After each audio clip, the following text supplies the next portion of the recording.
Magandang araw. Ang US Congress ay nagpasa ng bail para mag-impose ng sanksyon laban sa ICC. Okay?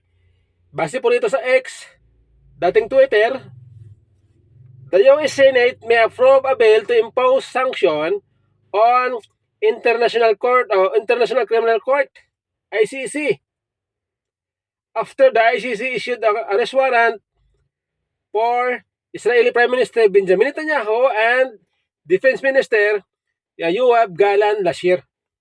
Okay? So ang dahilan pala kaya pasa ng bill itong US Congress ay dahil sa pag-issue ng warrant of arrest nitong ICC laban dito kay Prime Minister Benjamin Netanyahu at kanyang Defense Minister. Okay? Kaya sabi dito the vote could take place on January 9. It has the support of Republican majority in the Senate. It was as well as some Democrat. So the bill is likely to pass, although it will be politically tense vote.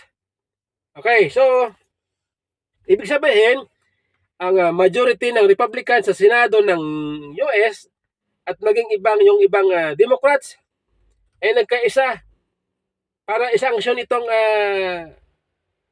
ICC. Yan po nakakatawa dyan kasi alam niyo kung bakit? Kung bakit nagkaisa itong Republican at ng Democrats para magbasa ng bill para isanksyon itong ICC kasi po ang Israel ay number 1 ally ng Amerika. At ang Amerika, number 1 ally niya ang Israel. Kaya kita nyo naman kung paano protektahan ng US ang Israel. Halos kapag may gulo sa Middle East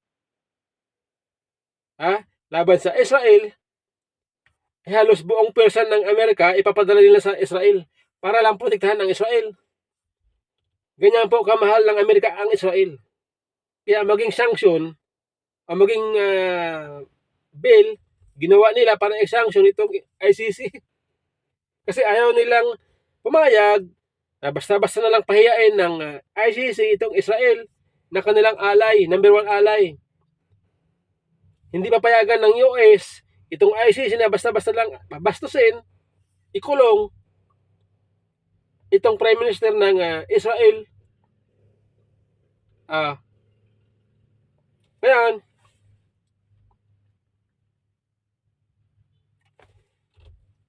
the document impose sanction on people who participated in any effort to investigate, arrest, detain, or prosecute in any person protected by the United States and its ally. It's applied to the 32 NATO countries and 19 non-ally or 19 non-NATO allies of the United States, including Israel, Japan, Taiwan, Australia, South Korea, the Philippines, and Egypt. Wow! Kasama po ang Pilipinas sa poprotektahan ng US laban sa ICC. Wow! Ngayon, ito. Sino po ang magbe-benefit dito sa bill na ito? Okay?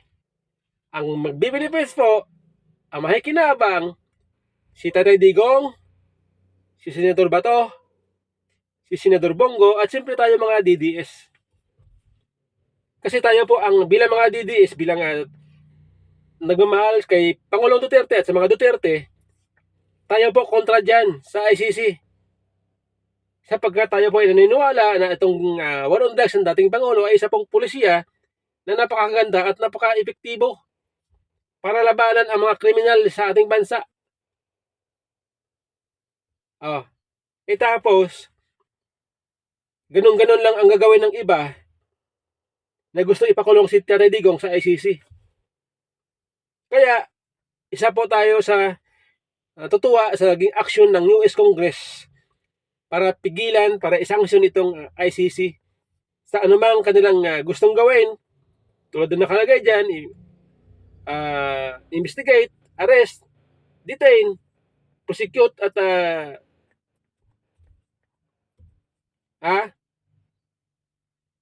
tayo po ay natutuwa dyan sa naging desisyon ng Amerika, ng US Congress.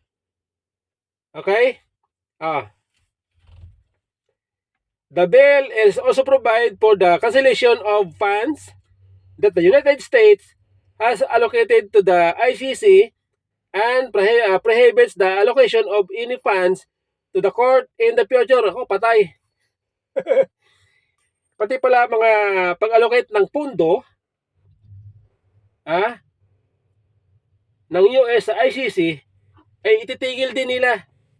Tandaan, ang number 1 po na bansa na nagbibigay tulong, pinakamalaking tulong na bansa na nagbibigay sa ICC ay US. Sila po ang number 1 nagpa-fund dyan. US. Ay ngayon, kung pag tinigil ng US sa kanilang pagtulong sa ICC, ay mahihirapan po ang ICC na gumalaw. Kasi alam po natin itong ICC ay umaasa lang po yan sa mga pondo na nanggagaling sa iba't ibang bansa. Tulad ng Amerika. Ay ngayon, pag natigil yung pondo na yan, mahihirapan sila gawin ang gusto nilang gawin. Pati nga pag-travel nilang mga prosecutor nila sa iba't ibang bansa, mahihirapan sila pag kulang sila sa pondo. Okay? Ngayon,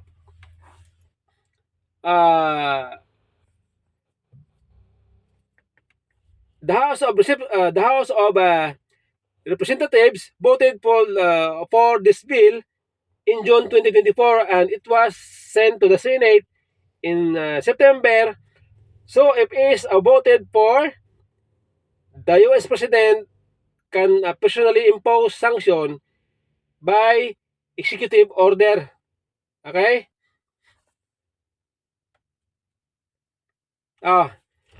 The administration of US President Joe Biden opposed the bill. Ang bihira.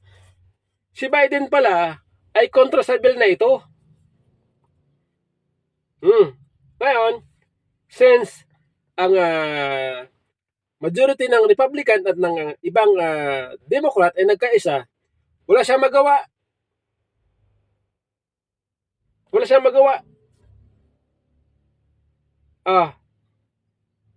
Kaya sabi dito, the White House stated that there are more effective ways to protect Israel, preserve the US position on the ICC, and promote international justice and accountability. However, the sanctions are supported by the US Republican Party. Moreover, the worst relationship between the United States and the ICC were during the first presidency of Donald Trump, who also Republican. Ayon. Ito palang gusot ng ICC at ng Amerika ay nagsimula noong unang termino ni Donald Trump. Okay? Doon pa lang simula ito. Ay malas lang ng ICC na nanalo ulit si Trump. Ngayon, sa akin palagay, itong pagkapanalo ni Trump ulit, ito po ay kagustuhan ng Panginoon Diyos. Kagustuhan ng Panginoon Diyos para protektahan ang Israel at maging yung kanyang alay, katulad ng Pilipinas.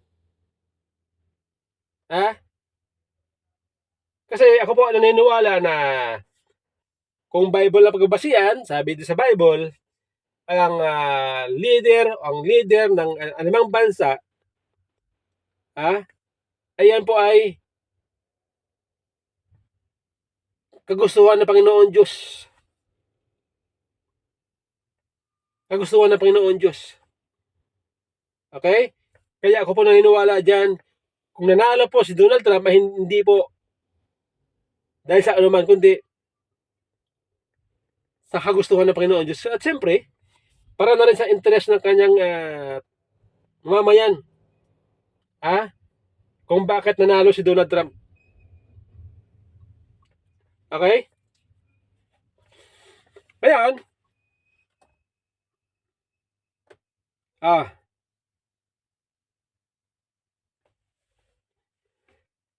Leading human rights organizations are calling on the U.S. Congress and Trump administration to reconsider the U.S. position on sanction against ICC. Okay? They emphasize that the ICC fight impunity for the most serious crimes and denoted the positive role of its work. In particular, bipartisan support for the investigation of war crimes committed by Russia and Ukraine. In Ukraine. Ito palang mga human rights organization ay nakipag-usap sa administrasyon by Trump na i-reconsider ang pag-i-impose ng sanksyon. Pero hindi po sila nagtagumpay.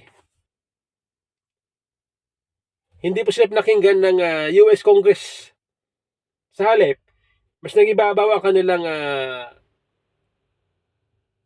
pagmamahal, pagtulong sa Israel at maging sa ibang kaalyado ng Amerika.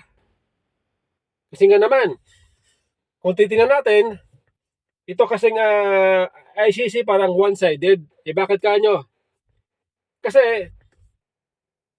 ang dahilan nila kung bakit nagbabas sila ng reswaran laban kay Israel Prime Minister Benjamin Netanyahu ay dahil doon sa paglusob, pagbomba ng Israel sa Gaza. Kasi base po dito sa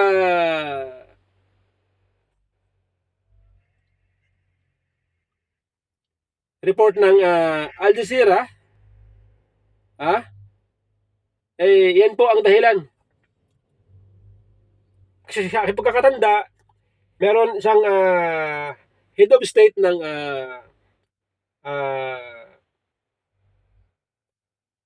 African head of state, hindi ko na matanda kung anong bansa yan, nakalimutan ko na, no? Kasi hinahanap ko nito, hindi ko makita.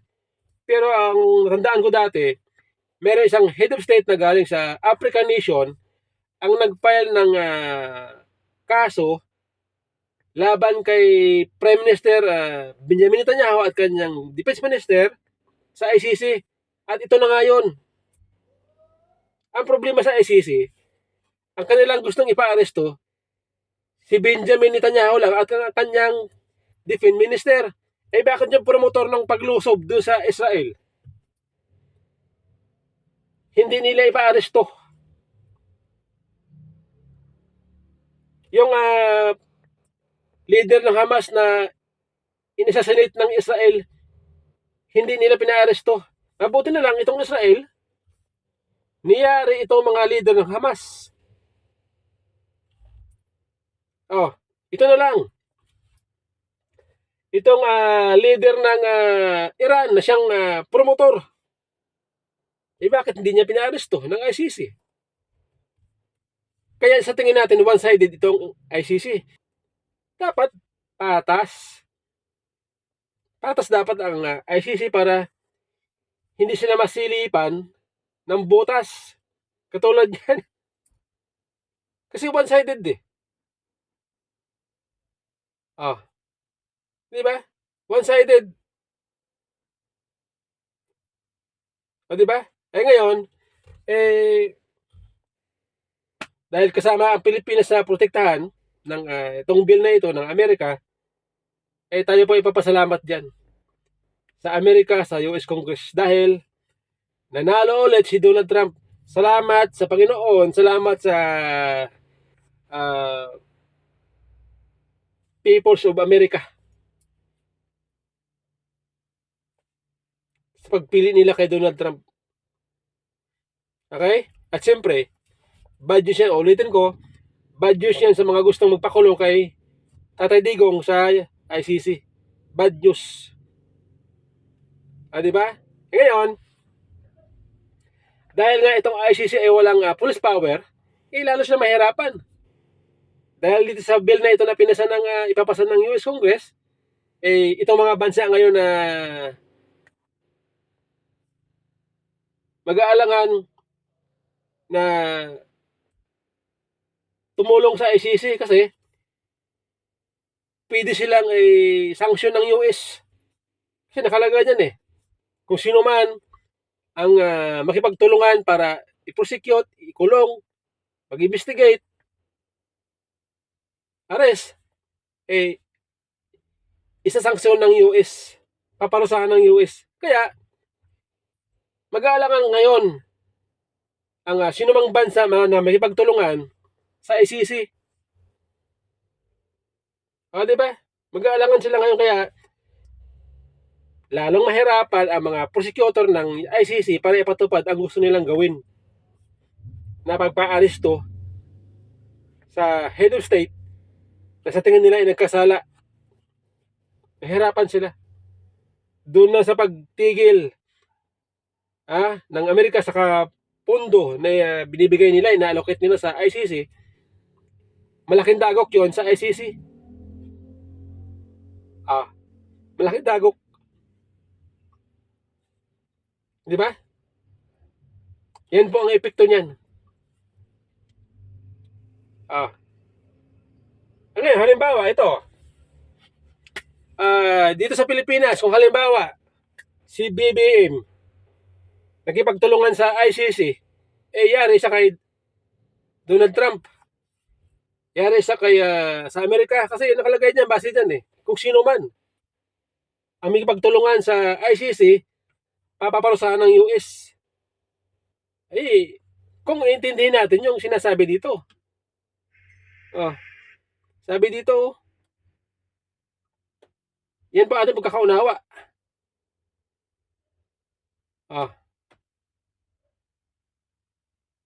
Hindi po ba? Yan po ating pagkakaunawa dito sa nakasaad.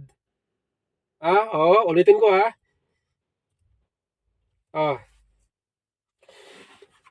Sabi dito, ulitin natin, the document imposes sanction on people who participated. Kung sino mang tao na magipagtulungan. Okay? In any efforts to investigate, arrest, detain, or persecute in a person protected by the United States ally, ang its ally. Yan po. Yan po pagkakaunawa natin. Kung sino man ang tao na makipagtulungan sa ICC para arestuhin, detain, prosecute sa kaalyado ng Amerika, ay paparusahan nila. Yun. Yan po ang ating pagkakaintindi dyan. Tama?